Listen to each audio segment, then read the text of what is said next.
Whose Turn Is It Anyway is excited to announce the Devon Board Game Weekend at the Fox and Hounds Hotel in Eggersford near Exeter. This event begins on Friday the 17th of October to Sunday the 19th of October. For more details on how to get tickets, follow the link in our show notes and we'd love to get a game with you there.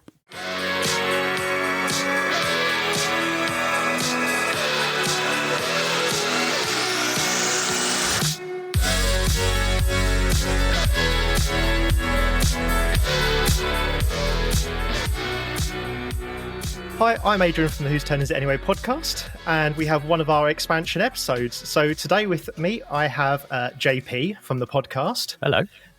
And Jakub from Glass Cannon Unplugged. How are you doing? Hey, hello there. Thanks for having me. No worries. Anytime. So we caught up with you at the UK Games Expo and said it'd be lovely to talk to you all about all the wonderful IPs you've worked with and just sort of what that experience is like.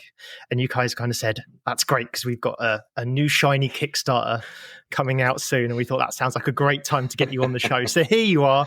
Yes, sir. And yeah, can't wait to catch up with you all about the IP stuff. So before we get started, though, we always like to know a little bit about the people on our expansion episodes. So to start off with, how did you get into board gaming? What was your entry into the lovely world of board games?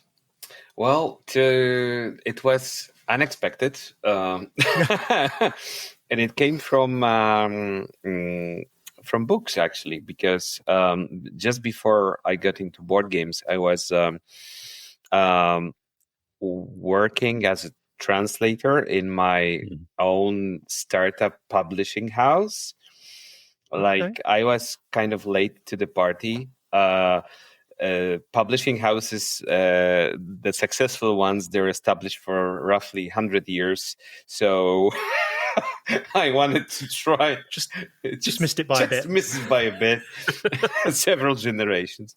So basically, I when I was still studying journalism, I ran into one of the professors who said, "Hey, you're a translator because I finished English philology before, and you like fantasy and weird fiction and horror just like me. So why don't we start a publishing house?" I was like, sounds better than teaching people English and trying to find some small translation gigs. So there I went, not knowing to what incredible madness I was just signing in my soul. And after a few years of draining all my savings and and trying to do some stuff and succeeding with quite a few, I've met a guy called Michał Oracz, who is the author of Neuroshima Hex, of Neuroshima, the role-playing game, Monaster, and quite a few other ingenious games. And one of the people who started the modern board game design with Ignacy Trzewiczek from Portal in Poland. And Michał is an absolute orchestra of a man. He's a brilliant designer. He's a graphic designer. He's an illustrator, a photographer, and everything. And he became my mentor and a friend in the process. And once the publishing house, spoiler alert, went bankrupt,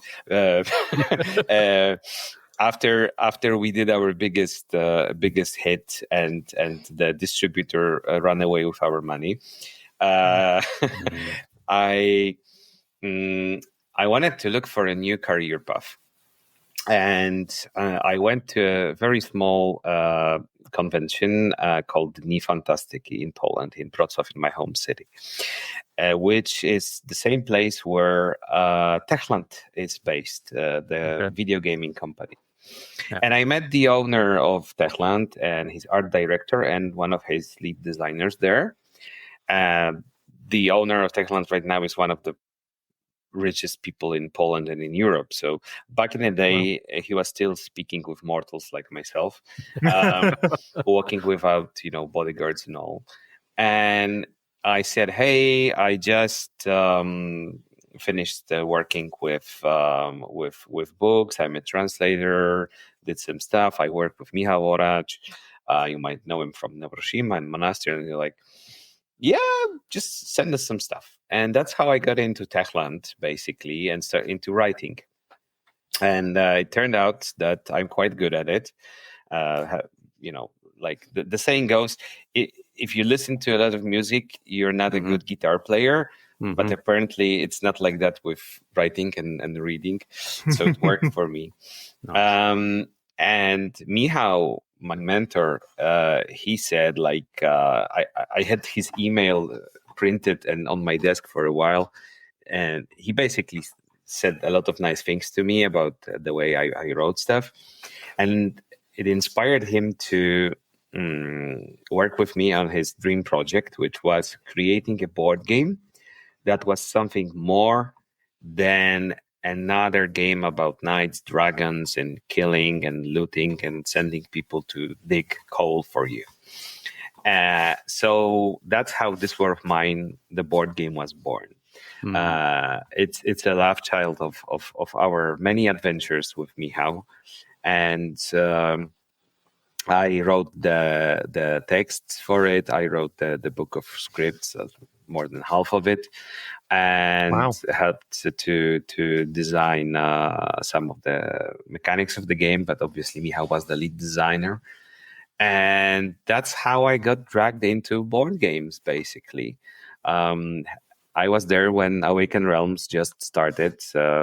Had some share in it, with This War of Mine being mine and Michał's project. So then we split up, and Michał decided to stay with Awaken Realms and kind of follow the dream. I tried to use the money I've earned to start another small business, a video gaming company called Glass Cannon. And we created a game, a mobile game called Jars, and then we tried to find a publisher for it. Failed miserably, but we sold the game. We kind of got some experience, 2 years of life, but came out a little bit on top of it. And then the way Glass Cannon Unplugged was born was basically my business partner, Paweł, who's a financial guy, because every creative guy needs a financial guy. Otherwise, we're doomed. Trouble. Yeah, absolutely. So he told me, "Hey, Kuba, we failed with the digital game, but when you actually succeeded, it was with a board game. So why not try it again?" So I called my mates from 11-Bit Studios and said, "Hey guys, I heard that you want to do a board game with Frostpunk."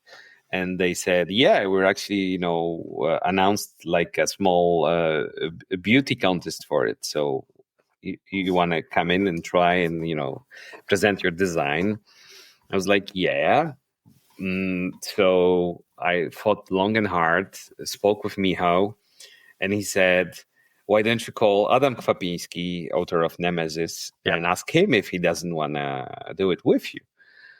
And I was like, sounds like a cool idea. So at the same time, we decided with Paweł to apply for a government grant, European government grant, and somehow we succeeded. I had a small child at home and had to travel to another part of Poland by train twice a month to get that grant, and write a lot of weird stuff that wasn't connected with board games, but with business and business plans and all of that. Yeah. So learned like quite a lot. Stuff, yeah. All that red tape. Yeah. But somehow we managed all that, and that's basically how, with This War of Mine and the Frostpunk later on, Glass Cannon Unplugged was born. Wow. So that's, in a nutshell, my entry into the board game world. I love the fact that your entry into the hobby is just landing, a hit of This War is Mine, and then following up with a bit of another hit with Frostpunk. It's like, I've arrived. I'm here. Love it. I mean, having played this war of mine, I can tell you that script writing is very good, because I spent the entire time going, oh, not another problem, which is perfect for this war of mine. It's just bang on. Yeah. So great job on that. So same with Frostpunk, right? There's one of the board games I don't mind getting repeatedly kicked in the balls over and over again. It's Frostpunk, and I keep coming back for it. It's brilliant. I actually, with Frostpunk, I actually got into that. The board game before the computer game, so I knew it was based off a video game IP, but never really kind of got around to playing it. But I have now played the video game on Xbox after purchasing the board game. But I love getting all the bits out on the table, because I'm an analog gamer anyway at heart. So yeah, but yeah, it's a real roller coaster of emotions. Well, I love it. It's good fun. It's really good to hear that, guys. It's just, we've had a load of fun. We'll talk about it in a bit, but we've been playing loads of Apex as well and really enjoying that. And that was another game that neither of us had played as a video game before. No. We played the board game. We're all too old and geeky to play Apex like it should be. Like I played PUBG with my friends before we went into Apex. 4 of us, and once every 10 games, or maybe twice, we would actually win a match. Because one of the guys was really good, and we were just sort of trying not to stand in his way, but we were able to do that, and from time to time even shoot somebody or hit them with the pan. But when I first started playing Apex, they rolled over me so fast. I went there feeling like I'm a mediocre gamer, like maybe they won't just rip me to shreds. Nope. My only kill up to this day is when I was hitting somebody with the butt of my gun. and probably only because they were logged out. They're just running around in circles. Just spinning. Brilliant. That's amazing. Yeah, I suck at those games, I'll be honest. Oh yeah, I think Counter-Strike Go was the last time I played a competitive shooter online. Unreal Tournament. Competitively. Unreal Tournament. No, it's ages old. But there we go. Show me age. Nice. So anyway, let's talk a little bit more about Glass Cannon Unplugged then. So 2 hits straight out the gate, a third one hopefully on its way with Dying Light, and now we've got Don't Starve. So I'm intrigued by this one. Again, another one that I hadn't played a lot, and then sort of saw the board game, and now I've sort of got into the video game a little bit more, sort of giving it a go and had a look and see what it's all about. So tell us a little bit about that one, because it sounds like you and the studio have been working hard to sort of deliver a good experience, but something that isn't like a direct, like a one-for-one translation of the video game. So basically this is Glass Cannon stands for engineering adaptations, meaning that with each title, we're trying to improve and sort of like recap, do a post-mortem of everything we did before. And maybe it's a mistake that we aren't just, doing another expansion for Frostpunk or focusing on the same thing over again. But in terms of development as people, as a team, as a company, this is an absolute booster. Like with each title, we work with different companies. Like their size differs, their approach differs. It's sort of like maybe not learning the same thing anew, but just going through a process and seeing how differently it's done all over the world and with different studios and different people.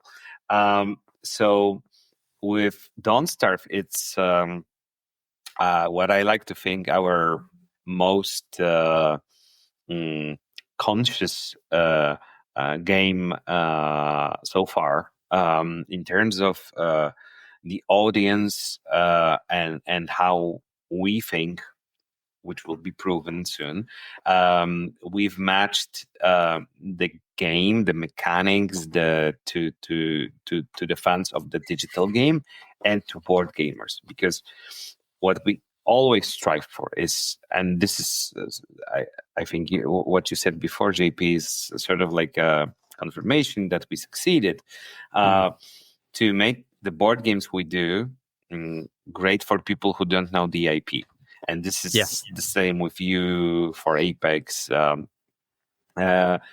And obviously, we want the true fans of the video games and of the IPs to feel right at home.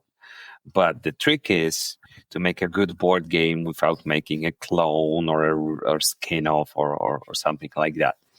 So that's what we spend most time with.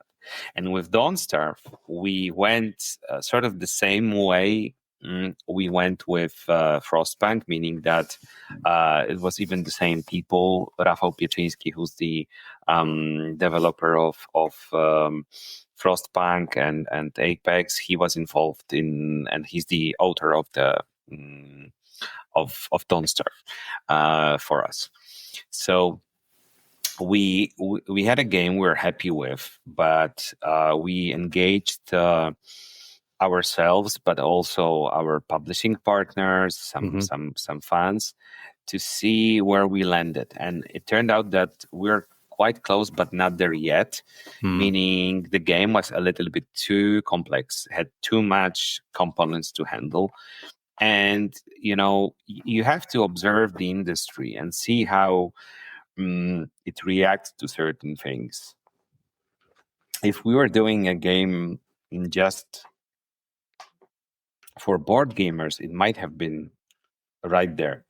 Yeah. But with the fans of the digital game who might not have had experience with board games before, we had to, make it less of a waystone for them to lift once they get to it. So that was quite a trick, especially with components, and the game is basically about crafting and survival and getting all that stuff. So you have bucket load of components because there's so many recipes, so many items, and etc.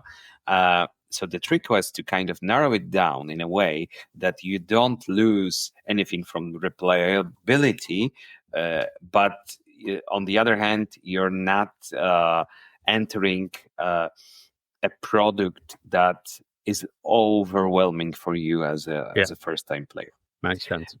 So that's why Dawnstar was announced 2 years ago, but we're only coming to it right now. Also, a lot has happened. We have our wonderful tariffs. We have our wonderful geopolitical situation. Yeah. And the other thing is that I also try to observe the industry. Like, we all get those board games that guys like us, we have whole shelves, rooms dedicated to our board games, but not all of the people who will reach out for our games are like this. Yeah. So that's also something we took into consideration with Dawnstar. But the game itself, like the video game, it's Tim Burton meets video games. It's an absolute beauty in terms of how it looks, of the graphics.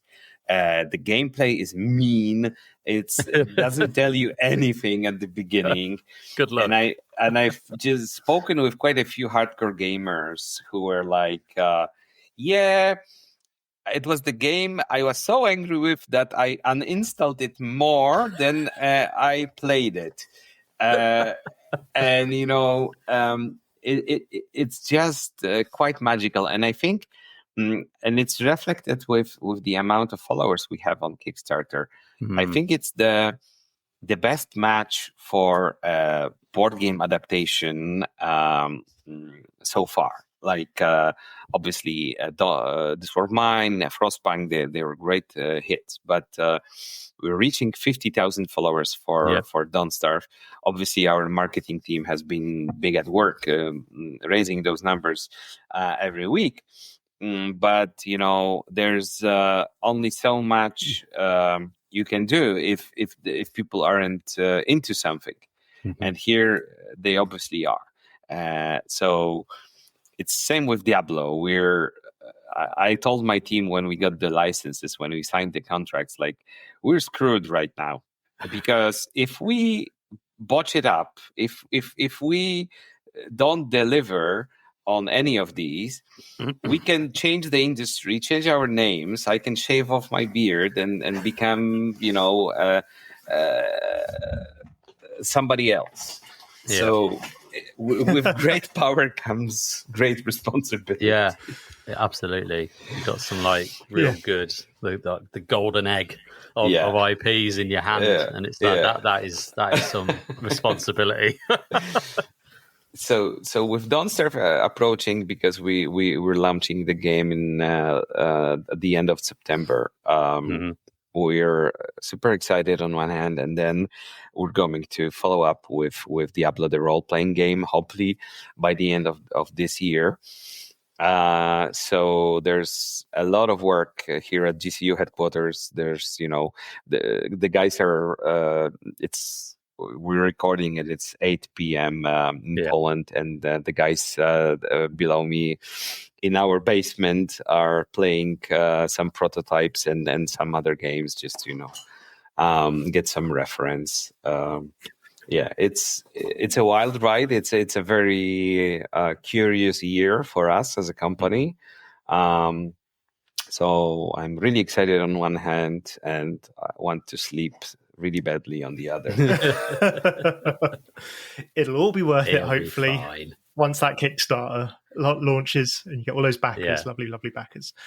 So the first, you sort of mentioned those Tim Burton aesthetics, and it's one of the things that sort of stood out to me a little bit as probably different to what you've had so far. So far you've had sort of 3D models of things, because of the games you've done, IPs are all 3D models, and you've had to 2D them or do work with art studios, I'm guessing.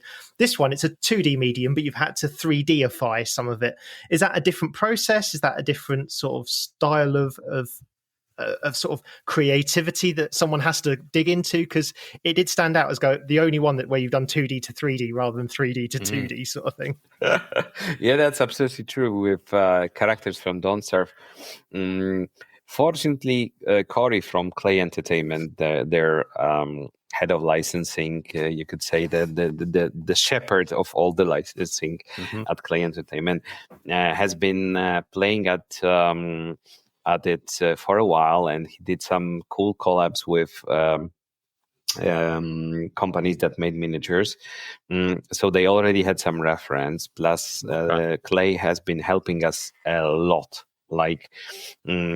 All our license owners, the people with whom we work, they're great, and they try to put up some extra effort into what we're doing in the collaborations. But we haven't yet met anyone who could match Clay in terms of that, because these guys they just approach their game differently. It's been going on for over a decade now, and it's still in top 50 played games every day on Steam.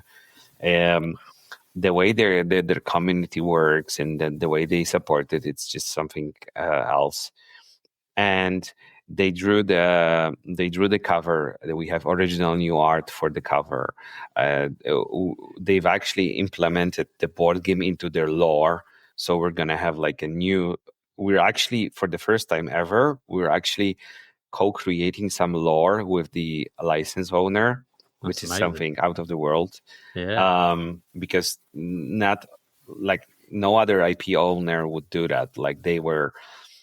This is the canon, stick to it. If you stray, we're just going to cut it, because, we have a whole process, we have a whole team, and you guys, we are always super respectful to the original. But sometimes it's I'm making stuff up. The other company that allowed us to do that was 11-bit studios, obviously, because we're really good pals, and they knew we could.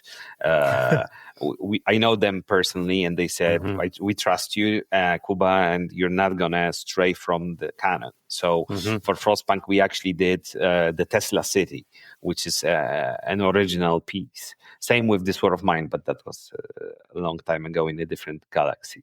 But generally, it's not very often that you get the licensor to allow you to dabble in their IP. No. And here, they're also doing some stuff I cannot say yet about, but when I heard how many people on their side are involved, I was like, ooh, I don't know if I can afford to buy all of them lunch. Like that would be literally our budget for a month. That's it. But and we went there to visit them in Vancouver, in Canada, which is great, by the way. We shot some really cool videos. We played the prototype with them. So our guys are working on editing the video right now. So we'll have it for Kickstarter. Seeing the guys who created the video game to play the board game and get their butts kicked. It's always super cool. I was going to say, he's got his original meanness still in there then. Which is good. Oh, yeah. Now you get it. Yeah, absolutely. It's a huge sign of respect, though, isn't it? If someone's like, basically, here, hold my baby, sort of thing. Like, don't drop it. Oh, yeah. It's quite a big sign of trust. Yeah. And obviously, with there's different IPs, different companies, but we're also super surprised by how open and how warm and welcoming Blizzard was, because there aren't many bigger companies than they are, and you hear all those stories and legends, but then we jumped on a call and there were more people there than our entire company, and I was just laughing that probably with the amount of C-level people and people whom from YouTube videos there, we were just that hour cost more than than what it was, the project. The project. Hopefully not. But jokes aside, they're super dedicated to that, and we are approaching this as a fragile egg that needs to be carried with extra care, because Diablo is it's a legacy. We've played it when we were small kids, and we're grumpy farts right now, but and still playing it. Still playing an iteration somewhere. Nice. So obviously the game is a roguelike sort of esque game where you just sort of keep going and going and hope you survive. We've seen a few board games take on roguelikes versions and adaptations and stuff like that. How have you approached that for Don't Starve? Because so far few of the roguelikes have been treated quite sort of differently, and the way they've developed is clearly a different approach in each of them, even though they're sort of similar-ish basis with that roguelike. So how was that process for you? How did you sort of get to that? So in Don't Starve, the characters that you play with, there's a limited pool, and they're all very unique. Some of them have hidden mechanics, because Don't Starve is all about surprises and mysteries. Even the lore of the game, of the world, it's hidden, and people have been uncovering it over the years. And when we're at Clay, they told us they have a bunch of people who are Don't Starve detectives, and sometimes they will launch something, and these people will have code run through their website to look for hidden stuff. It's mental. Wow. But in a good way. And with this kind of dedication, all these characters, they need to come at a very unique angle, and that's one aspect. So the characters, they don't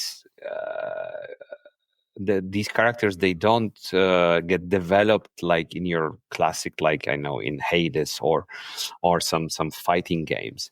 The way they kind of get more powerful is with equipment, with your knowledge, with your blueprints and the stuff that you gather, and your knowledge of the world and of its mechanics.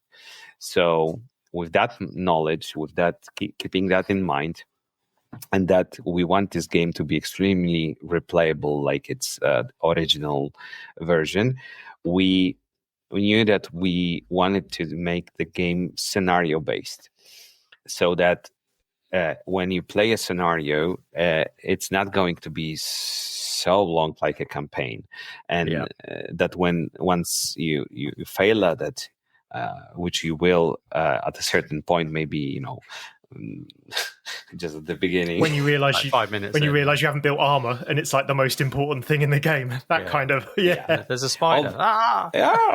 Obviously, we're with the we want to do an onboarding process, so especially the digital players, they won't get discouraged too much, but on the other hand, they will have advantage over the board gamers knowing how the world works.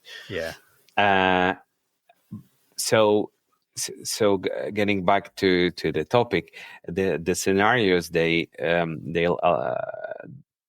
do compose like a complete story. They overlap with some stuff, and there's a meta progression factor. But you can play a scenario many times with many different people, because the map is procedurally generated. And so are the setup and conditions and all of that stuff. So it's never like repeated. Also, with a different character, you'll have a completely different approach, the completely different way of starting the game. And the roguelikeness is that in Don't Starve Together, when somebody dies, there are ways to bring them back. So we approached it with the effigy that you have for your character.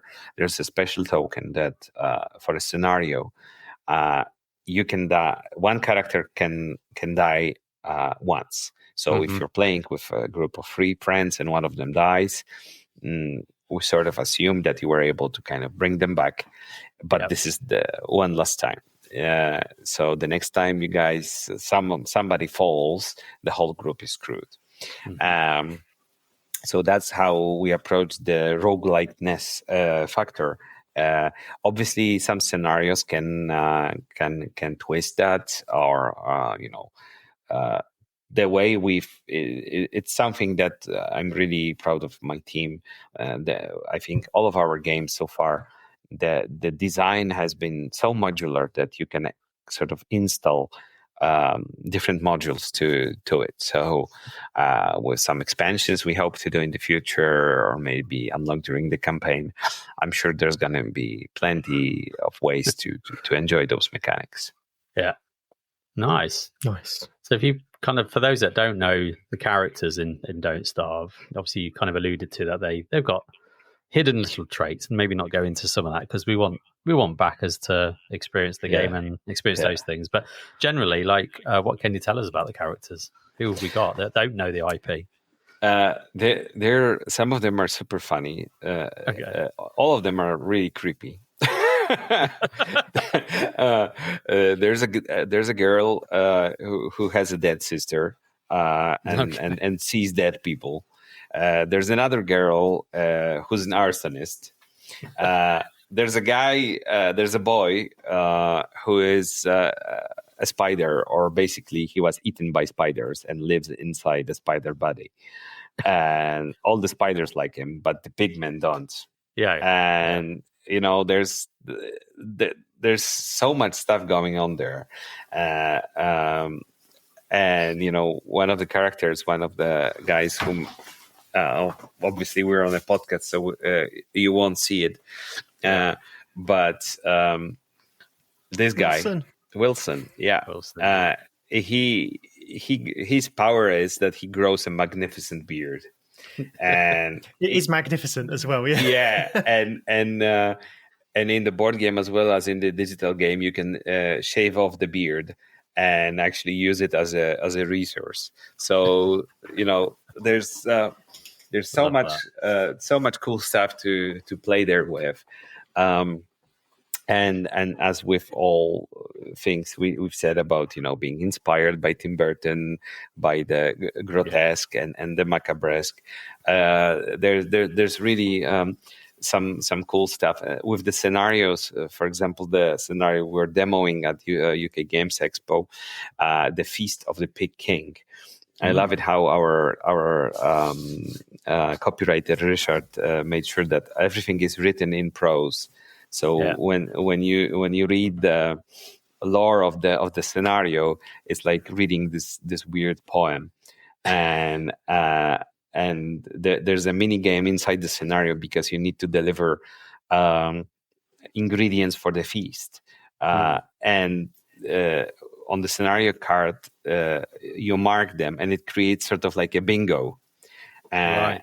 But it has like another layer that you learn of after you've completed certain stages, that you were like, oh, we probably should not have filled that row. So we'll know that for the future, but for now we're screwed. That's it, trial by error. That's pretty much how most roguelikes go, right? Try by error, just keep going, iterate, improve. Yeah, so we're really enjoying the working on that title, and finding all the cruel ways to make the players miserable. Love it.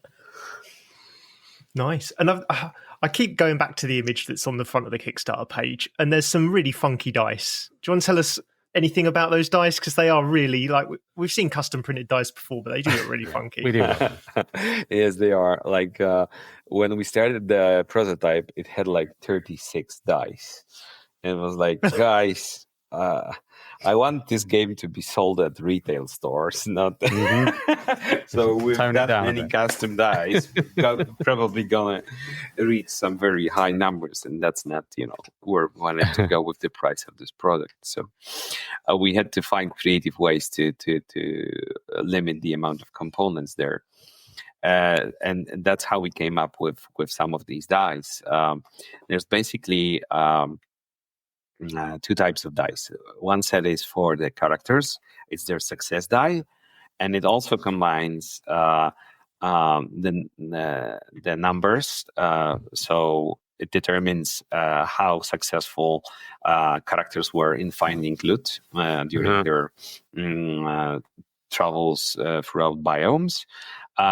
It works for combat because you need successes, because to win a combat with a monster, you need to exceed the amount of successes the monster has on their dice.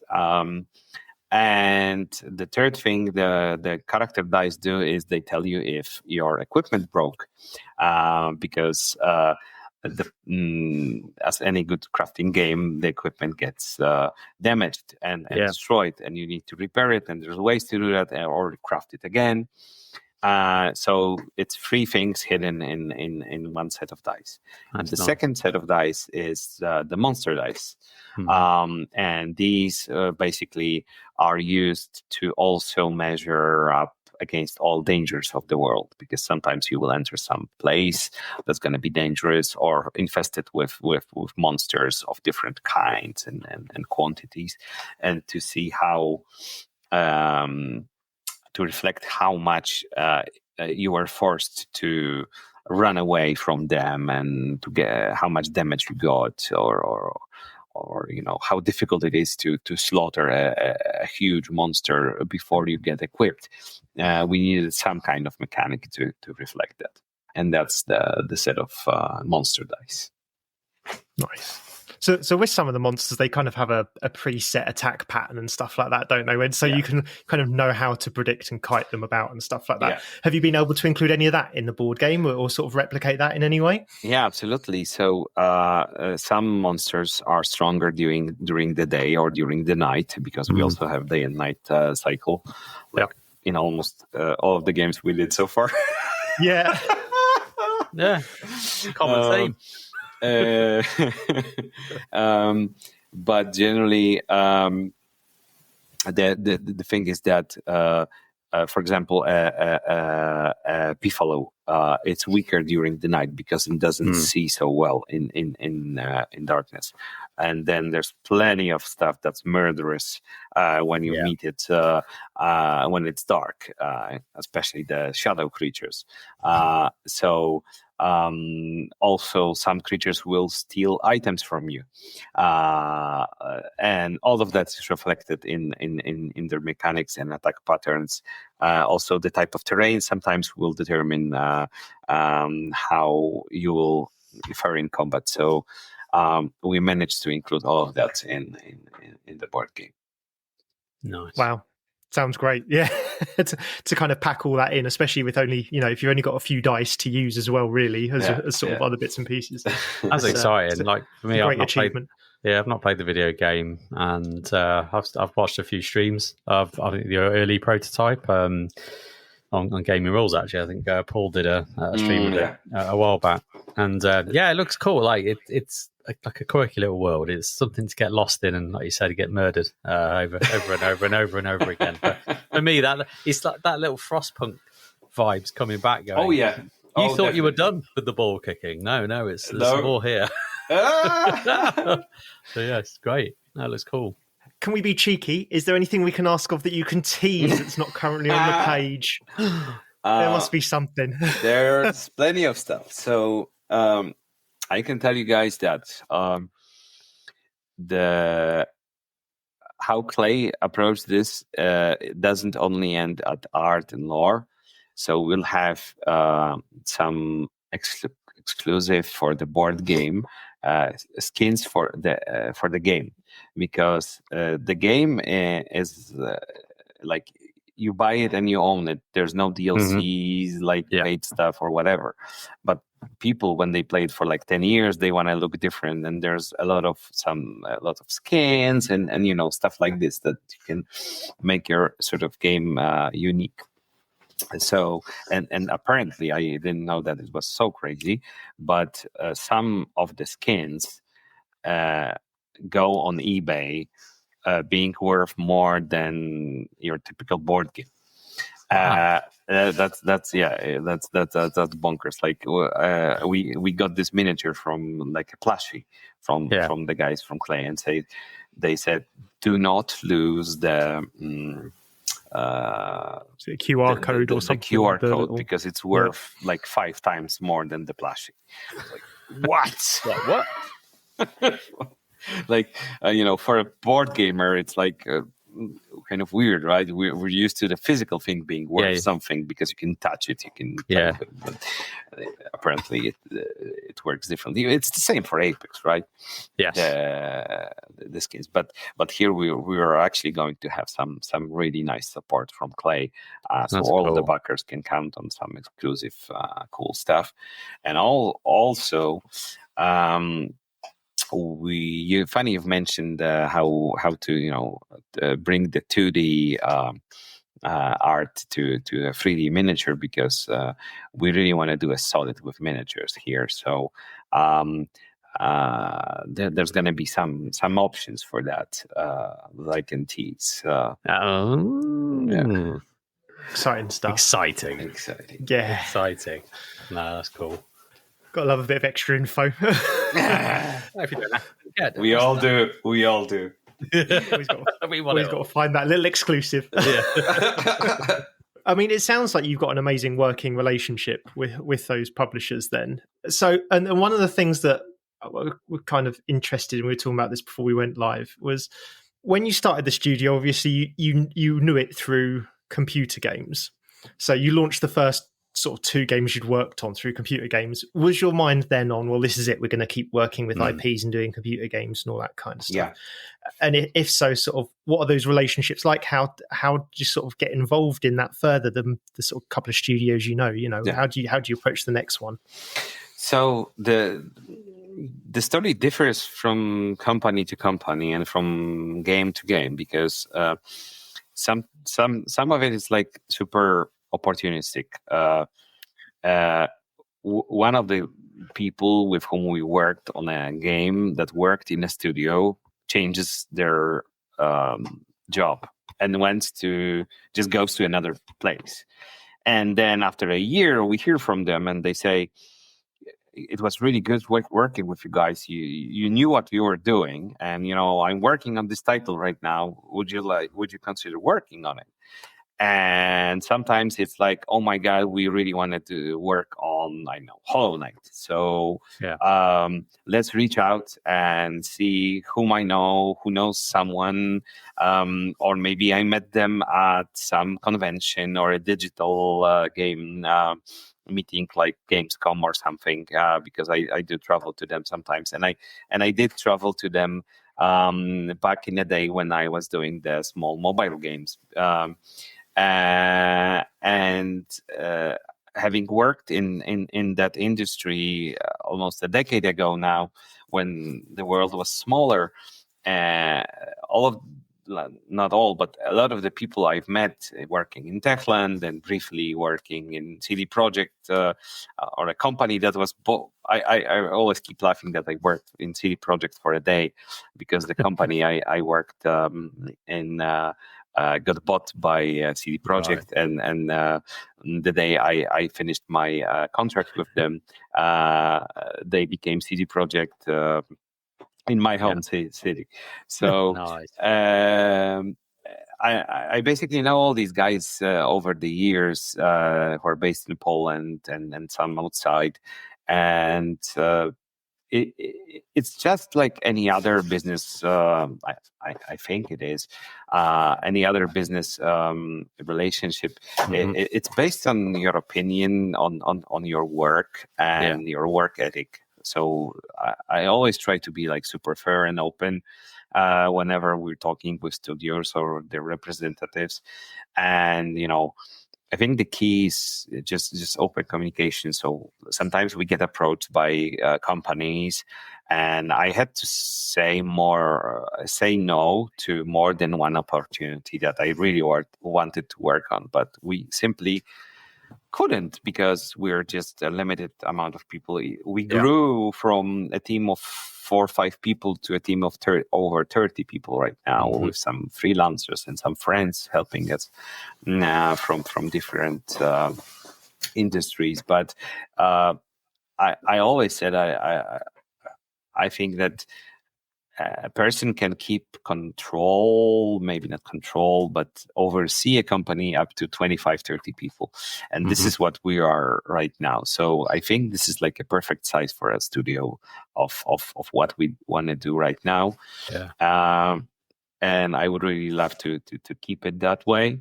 And only then I can feel confident that if I'm talking with somebody and promising them something or saying, "Now we cannot," I am sure of it, because I do have my hands dipped in all the aspects of the company. And I still get to enjoy some private life from time to time, not very often with that, but so I was just saying, I think it's just an open relationship, and sometimes people approach us, sometimes we approach them, sometimes it's the agents, licensing agents, because of the certain IPs or certain level, it's impossible to approach them and say like, hey, I want to make a board game. Can we do this? And I'm really good at it, and here's the games I did, and they're like, yeah, so what? Like, I've got 50 other people waiting here, and so you can go and stand in the queue or whatever. So it's with each game, it's a different story, it's a different relationship, and just trying to be sane, we need to limit it somehow. And I think the plan is for the next few years. Obviously, we won't stop where we are, but especially with Diablo and Dawnstar and Frostpunk, because we do want to continue working on that. Mm-hmm. And there are some really cool opportunities, especially with 11-bit studios being so close to us in our hearts. That we want to take some time to kind of look back at what we did and try and continue doing a little bit more in terms of growing to the expansions and revisiting some stuff, remastering maybe, but also doing a little bit of new titles on the way. I have my eyes on 2 games. I cannot say yet. No, fair enough. If only. If only I could. If only I could. If only it happened. But yeah, definitely. It's a dance. It's a dance where you need to balance. If you're not going in too deep, or look back if you haven't lost your partners along the way. So it's quite tricky, but it's also really exciting.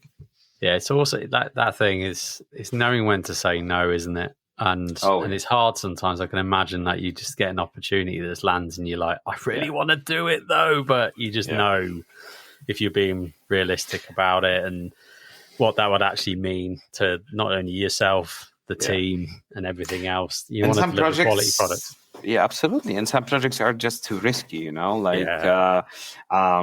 if it was just me, 1 or 2 of my friends, it would have been different. Yeah. One of the biggest responsibilities, besides being a father, for me is feeling that I'm, my decisions will reflect on my employees with whom, we have a really tight relationship, and we are we all like each other here. So when I'm making a decision together with Pavel or some of the other guys, we always try to be super conscious of what we're doing. We're not playing here in a game just to fulfill our egos or something. It's become too serious of a thing to just be a clueless guy walking through and trying to make some cool stuff. Yeah. But we get that vibe, when we kind of meet you guys at the conventions, whether it's UK Games Expo or whatever. We speak to your team, and they've just got that passion's there. It doesn't matter who you speak to. They're really hyped about it. And I remember we talked to one of the team about Apex Legends, right? I'm going to say I shouldn't like this game. Like this game is not like I don't play the video game. I'm not a big first-person shooter, and actually, I'm not really a skirmish kind of guys in a miniature shooty kind of game. It's not my game, but I love it. And it's like I don't know what the hell you've done to sprinkle some of the magic sauce in this game, but it just works, and it just creates stories. We played recently, right, Adrian? And we did, and we was on opposite teams, and I think I was playing 2 legends because we had a guy drop out. Unfortunately, I was like, "Oh crap! I'm gonna have to do 2 legends now."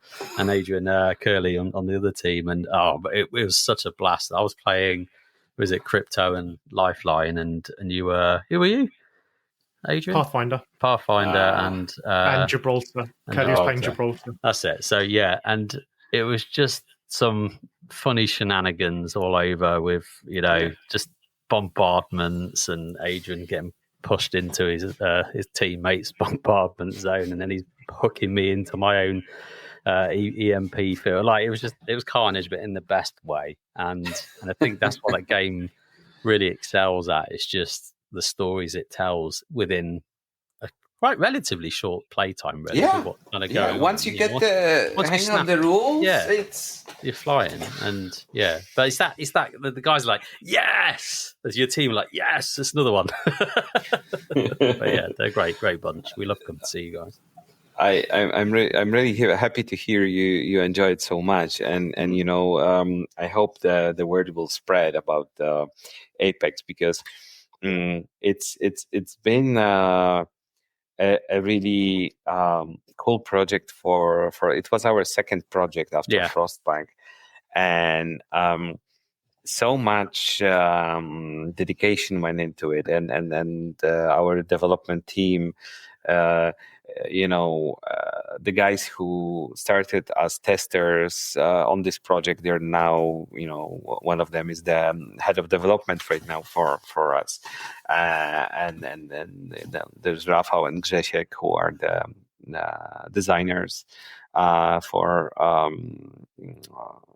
Don't Starve, and on Apex they were the main developers. So there's absolutely it's been a learning experience, but also a great game, a huge box of passion, and I've put a lot of my myself into the product with some other team members, like the dioramas we did, the boxes. The people were like, "What is it? Why are you making it?" But when it's when you actually have it and you're using it, it just looks so nice and just adds to the whole layer, right? Yeah. So it's really nice for me to hear that, especially as you said, non video gamers enjoy it, but also on conventions, whenever there's a father with a son approaching, and I can see that the lad plays Apex on PC, and the father is a board gamer, and whenever they get the chance to get drawn into this, oh my god, it's great. Exactly. You mentioned on like Don't Starve that obviously it started off a lot more complicated, and I think you definitely would have had it. I am a skirmish wargamer. Like, I love my sort of bands of 9 or 10 that sort of go on a table and move all about. So having two characters, I imagine, because you'd want to pack every rule in possible to make it the most accurate representation of the video game. But you've done such a great job of keeping it fun and yet streamlining it. And there's like, I won't get into it too much because people can just go out and play the game, right? But I'll find it, duration and cooldown, the to hit modifiers, and how the lack of rolling dice for me was a big sales point. Because it can be a bugbear of mine in some skirmish games, if I'm honest. So not seeing a single dice on the table and just having that deck of cards, that aim deck. I think you've done a great job of boiling it down, yet keeping it so each playthrough can be different and unique, and each character has flavour and all that lot. So you can see that you've clearly learnt that there, and it's something you've been able to take on to your next projects, right? Absolutely. And with especially with once you get deeper into the game, because the publishers, when we did the language editions, they came to us and said, guys, this was supposed to be an accessible board game, a skirmish game in a box, but the manual and the scenarios, it's like 200 pages. And we were like, but the amount of stuff that's in there, it's gonna last you a decade, because all the play modes, we just, at a certain point we knew that we'll have to pack everything we want inside this, because who knows if there's gonna be a new edition, how, we're working with a huge company here, right? With EA, and people change, their management changes. A lot of different things can happen. So we wanted to be sure that when we release the game, it's gonna be what we wanted to say with it, and especially the designers, they went the extra mile to create the testers, to create all the playing modes, to come up with some really creative stuff of using those components, and that's your modularity of design. I was talking as well as what before. 12 playable characters at the moment. There's 12 playable characters. There's so many game modes to play with 2 players, 4, 6, and so on. And I've heard people playing with more. There was this team of guys. They had like 2 copies of the game, and I think they played 10 people or 12. They just made they home ruled a lot of stuff, but it was like over a weekend, and they were just so excited about it. So it's great. We got 2 copies. JP, want to get that? we could do it. Why not? We both got the board expansions, right? So you could just create some like madness of a map of 4x4 tiles or something. Who knows? Let's do it. I'm not sure we have the time. That's the usual. That's the biggest restrictor. Right? Sounds fun. I'm down. Absolutely. Yeah. But you're talking about the 200 scenarios, and it reminded me, actually, I think I've seen 3 versions of the line of sight for that game, because line of sight is hard in skirmish games. It always is. Doesn't matter what you play, what war game, whether it's on a grid or not, it's always difficult. So to sort of see it slowly come down in number of pages that it took up, and it's now it's quite easy to understand and get into for line of sight. I was quite pleased with. Mm-hmm. It's like 3 pages with examples, or maybe 4 pages with examples, and I think that's a pretty good feat, especially from, say, when I saw the early one, and I think it was like 9 pages. I think I remember reading on line of sight rules. The thing with line of sight in all games like this, it's always the biggest pitfall for any kind of quarrels and misunderstandings between players. Yep. We all played. I'm sure, Adrian, you played 40K. So the amount of fights over, hey, I see you, no, I don't see you. It's something that can ruin a really good game. So we knew we wanted to make it as straightforward as possible, but with multiple elevations, with obstacles, and without simplifying it too much. We had to look for a golden middle, and I'm quite happy personally with where we are with Apex. Glad to hear it. You guys say so as well. Mm-hmm. It could have been probably a bit simpler, but then it wouldn't take into account so many things like the projectiles, the grenades, the bombardment, the elevation difference, and so on and so on. Yeah. And with the superpowers those characters have, teleportation, setting up all that stuff. I think the game, and it comes without any fake modesty, because I wasn't designing it, so it's only praise towards my team. The game is at the best place it can possibly be within such a limited product line, meaning that it's supposed to be a wholesome product, not something that you will be buying like our money is being drained on our beloved Warhammer stuff over a period of forever. Forever. And we just knew we wanted to make a wholesome product here. And coming back to the scenarios, I don't know if it's prudent of me to mention it by name, but there was another skirmish game released in a very popular science fiction universe. Not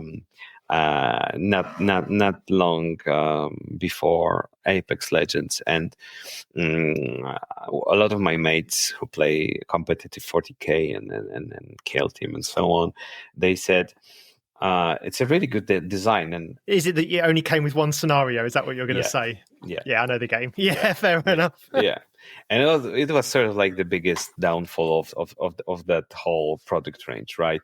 It's put it back. I think it's put that, again, we'll talk in riddles here, but I think it's put that whole line back by about a year.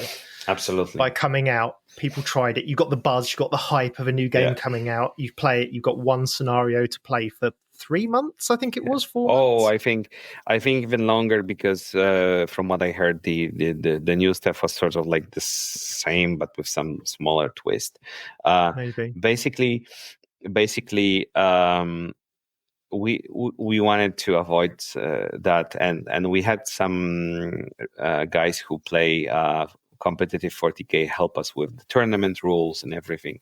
So what we served in this meal is like it's like a superfood. It has everything in it, and although it wasn't the biggest financial success for our company, nor is it like the bestseller right now, but everybody who owns it and who played it, I have yet to meet a person who would say it's a bad product, it's a bad game. So everyone has been like super excited with it, and it's just great to see that, especially with the Kickstarters we all order. And I speak it as not as a CEO of a studio, but as a board gamer.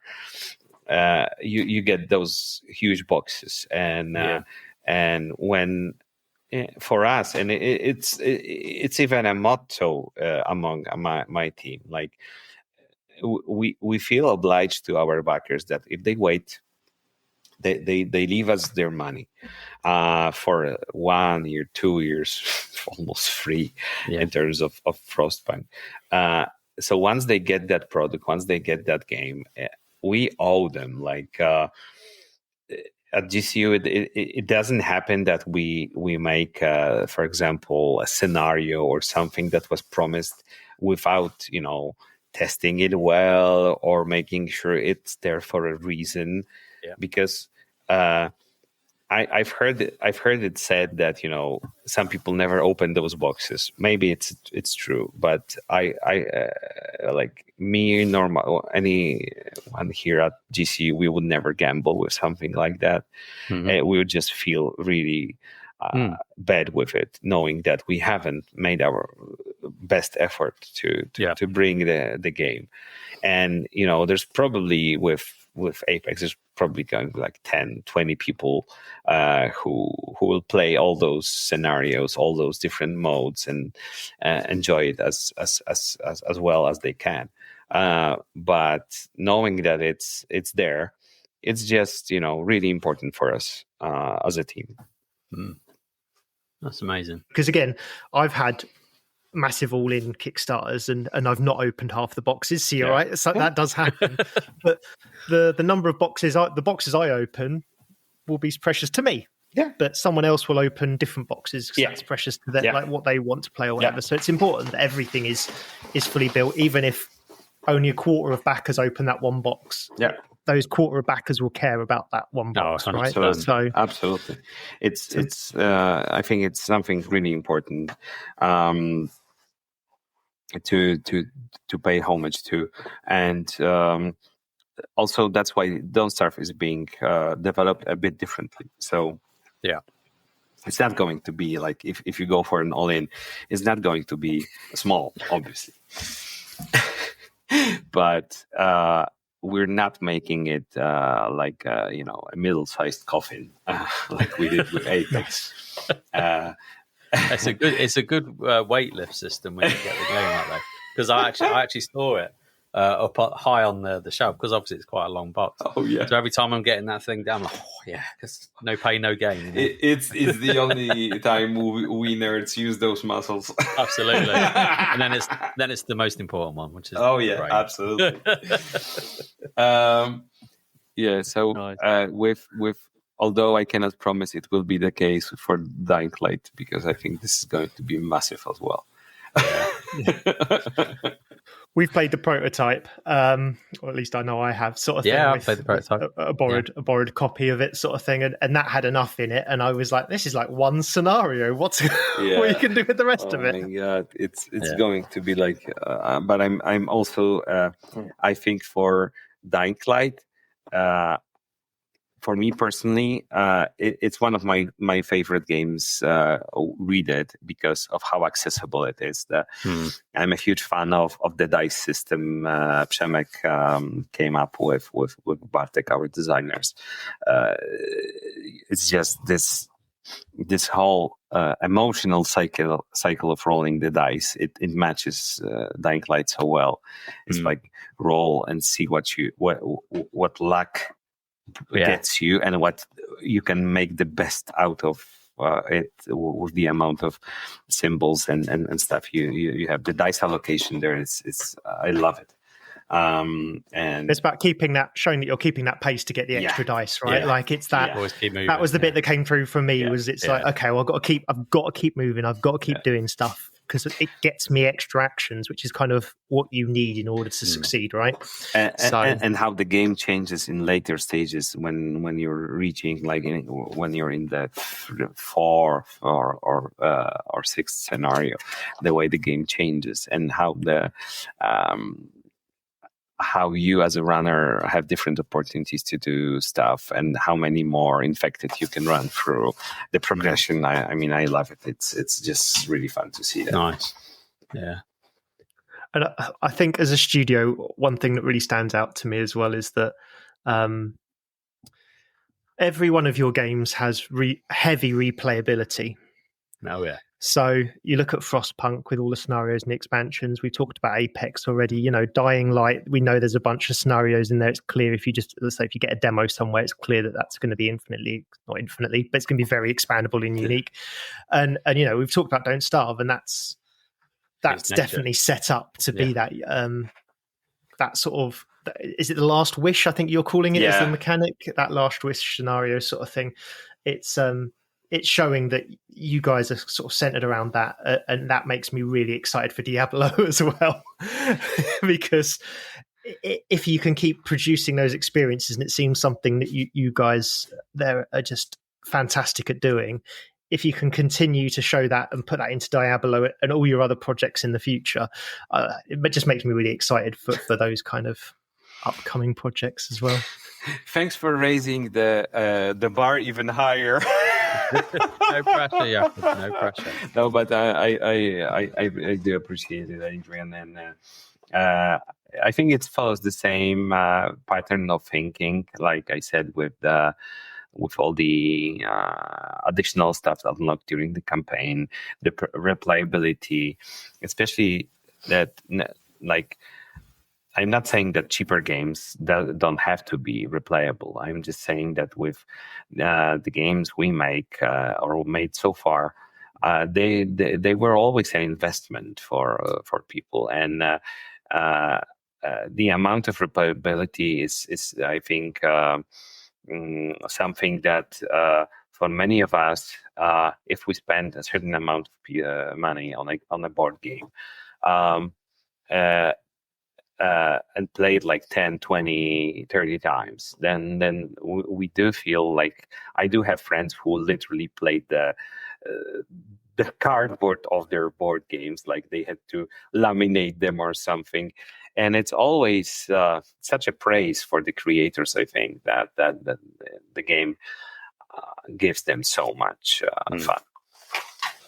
We've talked about it a little bit on the podcast before. There's sort of that magic number. It seems to be like between 3 and 5 games.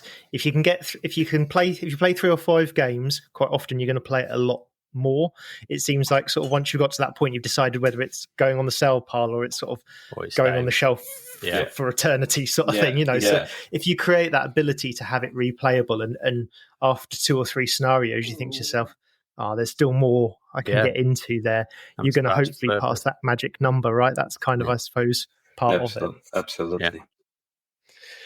So JP mentioned it sort of early on in the show, but I saw you kind of running around, if I'm honest. I think I walked into you by accident about 9 times in 3 days at Expo, and not on your stand. It wasn't like I just kept coming back to your stand. I think I went there twice. Yeah, I think I went there twice, but every time it was just, Part of it is that for the first years of our company and me going to conventions, it was work. And whenever you go to a convention and you have a booth, it's a different experience than going to a convention as a convention goer. Yeah. And since last year, I have the sort of luxury, I could say, of not having to do everything on the booth. There's other people there helping and taking care of it. and I can finally run around and enjoy the convention a little bit. So Nice. I do get excited about games, just like you guys, and running around to see all the new stuff, meet all the people I see sometimes once a year. I think it's one of the best things of going to conventions for me, seeing all the new titles, how the industry, how colleagues from different companies are able to come up with new creative solutions to make board games. It's one of my favorite things. Yeah. So where can they see you running around next? Where's the next convention? Where can they gnaw your ear off about Don't Starve and Diablo? Well, obviously the biggest show, it's going to be Essen. Yeah. We're going to be just after the campaign for Don't Starve. So we'll be probably doing some follow-ups like late pledges, but also showing off the prototypes to everyone who's backed or is still deciding. But also we'll be presenting March of Empires, a title we announced at Gen Con, but it's been sort of like maybe not overshadowed, but with the amount of projects we have, it's something we're planning on releasing next year. So we're not focusing communication-wise on it so much for now, but it's a project I'm really excited about because it's a collaboration with Gameloft.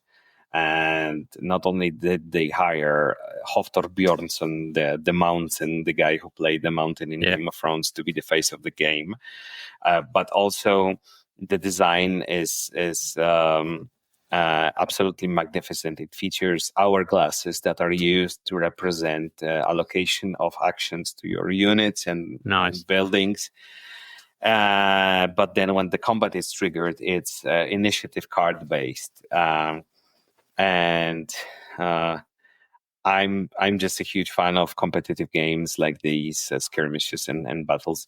And I think if we manage as a team, as a company, to show all of its good sides to all the players, it's going to be received really well.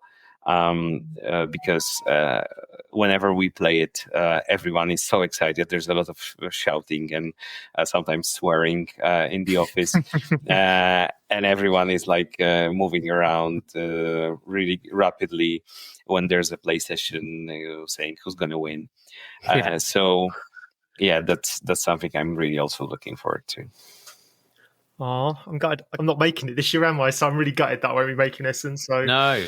I am. You are. So I expect full reports on I'll be there. on this. I'll get a full report on everything I can find. Absolutely. But yeah, I'll definitely swing by and see what goodies are on offer for sure. And hopefully get a little a demo of Don't Starve. That'd be cool. So what else? Have you got anything else you're looking forward to or on the horizon, or anything you just want to be excited and talk about? So I think the most exciting stuff for now is the stuff that's closest, meaning Don't Starve, but also Diablo, the role-playing game. It's something that we're working on with Joe Lefavi from Genuine Entertainment. He's sort of an expert on a shadow broker of RPGs, and he's helping us. He's basically producing the role playing game with us, with so many incredible people involved, being artists and designers. I'm not gonna start even pronouncing them all because it's a list that's gonna take like 5 or 10 minutes to read through. But you know who you are. But basically this is exciting new chapter for Glass Cannon because it's going to be the first role-playing system we publish, and a massive one at that. It's the first one, but not the last one.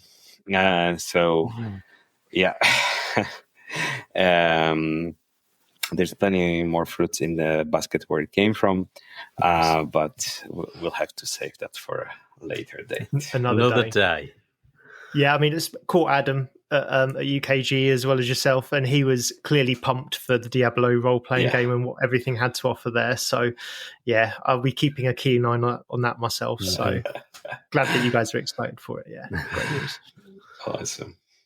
Well, just, a massive thank you to come on the podcast, Kuba. It's been great catching up with you. Obviously, good luck with the Kickstarter. We're big fans, in case people hadn't realised, of everything you do, everything you've done so far. So we're really looking forward to sort of your next couple of chapters. But just thank you for your time. Much appreciated. And best of luck with the Kickstarter, as I said. My pleasure. Thank you for having me, JP and Adrian. It's always a pleasure to chat once we meet the conventions, but this has been really great. So I hope we can repeat it next year with some new stuff I can reveal and see how many of the surprises I mentioned come to fruition. Yeah, anytime. We'll put something in the calendar, definitely. Yeah. If not, we'll get you at SNR Expo, so it's fine. Thank you, Jakub. Appreciate it. Thank you so much, guys. Thank you.